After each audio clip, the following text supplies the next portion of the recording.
اعوذ باللہ من الشیطان الرجیم، بسم اللہ الرحمن الرحیم۔ انفو 56 کے معزز دوستوں، میں ہوں حافظ ایان اور تمام دیکھنے اور سننے والوں کو السلام علیکم۔ دوستوں، غیر معمولی اور طوفانی بارشیں گزشتہ 2 ماہ سے جاری تھی اور کوہ سلیمان کے پہاڑوں سے آنے والی رد کھوئیوں، برساتی ندی نالوں میں آنے والی طغیانی نے بلوچستان، سندھ اور وسیب کے مختلف اضلاع میں تباہی مچا رکھی تھی اور ہم چیخو پکار کر رہے تھے کہ حکمران اور تمام سیاستدان ہوش کے ناخن لے۔ یہ وقت سیاست کا نہیں، احساس کا ہے، مگر انتہائی دکھ اور افسوس کے ساتھ کہنا پڑتا ہے کہ نہ تو حکمرانوں نے کوئی احساس کیا اور نہ ہی سیاستدان سیاست کاری سے باز آئے، نہ تو قومی میڈیا آواز بنا اور نہ ہی الیکٹرونک میڈیا نے خبر لی، نہ ہی ذمہ دار ادارے حرکت میں آئے اور نہ ہی حکومتی مشینری نے ذمہ داری کا مظاہرہ کیا۔ اب حالت یہ ہے کہ سوات نوشہرہ سے لے کر تھکر دادو تک اور کوئٹہ سے لے کر لیا اور تونسا تک پورا ملک سیلاب میں ڈوبا ہوا ہے۔ گزشتہ روز سوات سے سیلابی ریلے نے جو تباہی مچائی اسے سوشل میڈیا کے ذریعے دیکھ کر پورا ملک چیخ اٹھا، ہر انسان افسردہ اور پریشان نظر آیا۔ یہی دردناک کہانی گزشتہ کئی ہفتوں سے کوہ سلیمان کے پہاڑوں میں جاری تھی۔ بلوچستان اور وسیب میں کئی بستیاں صفحہ ہستی سے مٹ گئی، کئی آبادیوں کا نام و نشان باقی نہیں رہا، لاکھوں امیدیں پانی میں بہہ گئی، ہزاروں خواب سیلاب کی نظر ہو گئے، لاکھوں لوگ بے گھر ہو گئے، ہزاروں گھر اجڑ گئے۔ مگر دکھ تو یہ ہے کہ کوئی مدد کو نہ پہنچا، کسی نے خبر نہ لی اور نہ ہی کسی نے کوئی احساس کیا۔ اب صورتحال یہ ہے کہ دریائے سوات اور دریائے کابل شمالی علاقہ جات اور خیبر پختونخوا میں تباہی اور بربادی کی المناک داستانیں رقم کرتے ہوئے پنجاب کی حدود میں داخل ہو چکے ہیں۔ چشمہ براج سے تقریباً 7 لاکھ کیوسک کا ایک بڑا سیلابی ریلا وسیب کی طرف بڑھ رہا ہے، جس کے نتیجے میں میاں والی، بکھر، لیا، راجن پور اور رحیم یار خان کے اسلحہ متاثر ہو سکتے ہیں۔ اب تک کی اطلاعات کے مطابق 3 کروڑ لوگ براہ راست اس سیلاب سے متاثر ہوئے، جبکہ 1000 سے زائد لوگوں کی اموات ہو چکی ہے اور 2000 کے قریب لوگ زخمی ہوئے۔ لاکھوں لوگ نقل مکانی کر کے ریلیف کیمپوں، حفاظتی بندوں اور عارضی پناہ گاہوں میں پناہ لینے پر مجبور ہو چکے ہیں۔ ہزاروں لوگ ایسے بھی ہیں جو ابھی تک نشیبی علاقوں میں اپنے گھروں میں موجود ہے۔ اس وقت سیلاب متاثرین کا سب سے بڑا مسئلہ خیمے، راشن اور ادویات ہے۔ مختلف غیر سرکاری تنظیمیں اور مقامی لوگ مختلف علاقوں میں اپنی مدد آپ کے تحت کام کر رہے ہیں، مگر یہ ناکافی ہے کیونکہ حکومت کے ذمہ دار ادارے انتہائی غیر ذمہ داری کا مظاہرہ کر رہے ہیں۔ خاص طور پر NDMA اور PDM ایک محض الرٹ اور اعداد و شمار جاری کرنے تک محدود ہو چکے ہیں، جو کہ انتہائی افسوسناک ہے۔ ایک لمحے کو غور کیجیے، ایسی صورتحال اسلام آباد، راولپنڈی یا لاہور میں ہوتی تو کیا حکومتوں اور اداروں کا یہی کردار ہوتا؟ جس طرح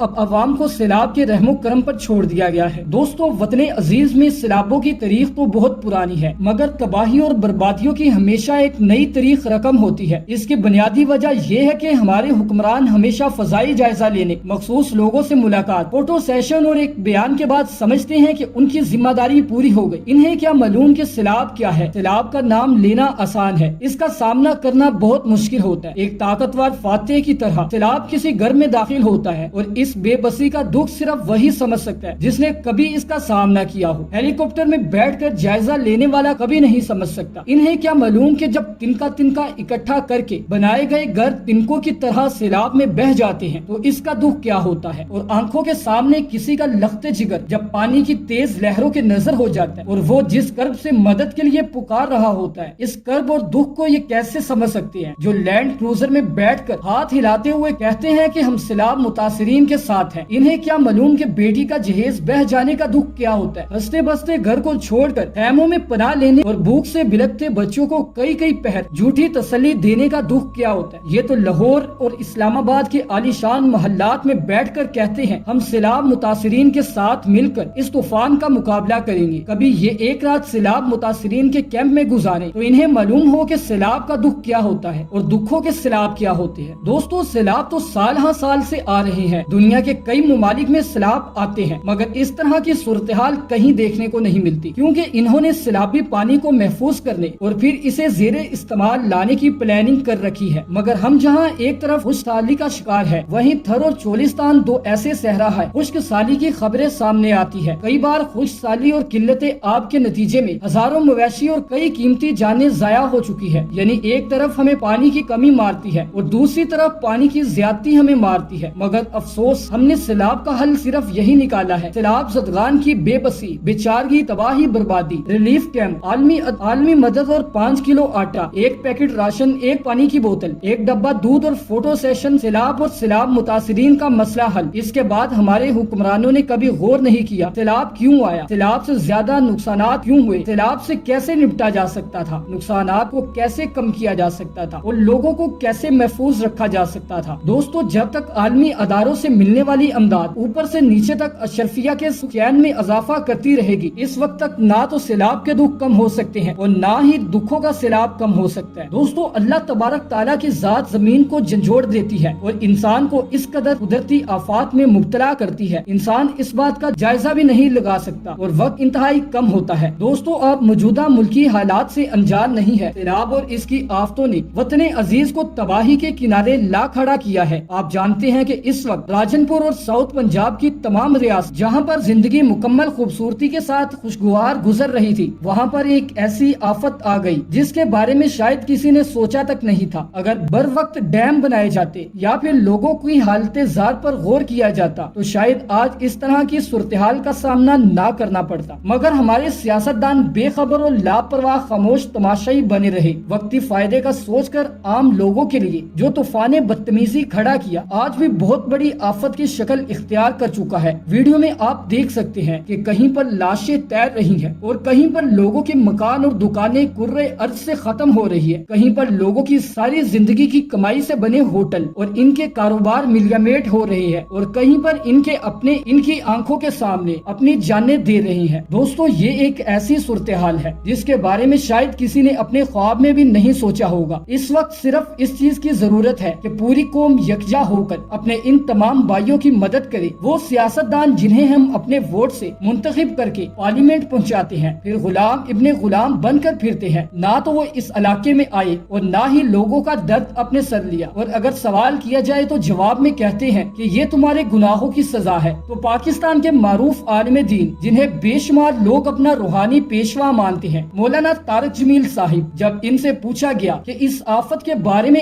آپ کی کیا رائے ہے، ان کا کہنا تھا کہ لوگ فحاشی اور بدبختی کی جانب بڑھ رہے ہیں، یہی وجہ ہے کہ خدا کی طرف سے یہ عذاب ہم پر مسلط ہوا۔ لیکن کوئی ان سے جا کر پوچھے کہ آخر وہ لوگ جو ہر وقت فحاشی اور اریانی میں مبتلا ہے، پارٹیاں کرتے ہیں، شراب و شباب کی محفل سجاتے ہیں، ان کے محلات تک تو یہ سیلاب نہیں پہنچتا، یہ سیلاب ان تمام لوگوں تک ہی کیوں پہنچائے جن لوگوں نے اس زمین کے پیٹ سے پوری امت کے لیے خوراک پیدا کرنا شروع کی۔ وہ کسان کہ وہ لوگ تھے جنہوں نے مویشیوں اور اپنے بے زبان جانوروں کی اپنی اولاد سے زیادہ قدر کی۔ آخر یہ کون سا عذاب ہے جو کہ صرف غریب کی جانب آتا ہے اور امیر بند لگا کر اپنی جانب پانی آنے سے روک دیتے ہیں۔ تو دوستو، یہ تھی ہماری آج کی ویڈیو۔ آپ سے گزارش ہے کہ آپ سے جتنا ہو سکے آپ اپنے ہاتھ سے سیلاب متاثرین کی مدد کریں۔ اگر ایسا ممکن نہیں تو اپنے علاقوں میں امدادی کیمپس میں اپنا حصہ ڈال کر ان سیلاب متاثرین کی کچھ نہ کچھ مدد کریں جنہیں آج آپ کی ضرورت ہے۔ اللہ پاک آپ کو دنیا اور آخرت میں اس کا اجر ضرور عطا کرے گا، اور اللہ پاک سے دعا ہے کہ اپنے حبیب کے صدقے اس قوم پر رحم فرما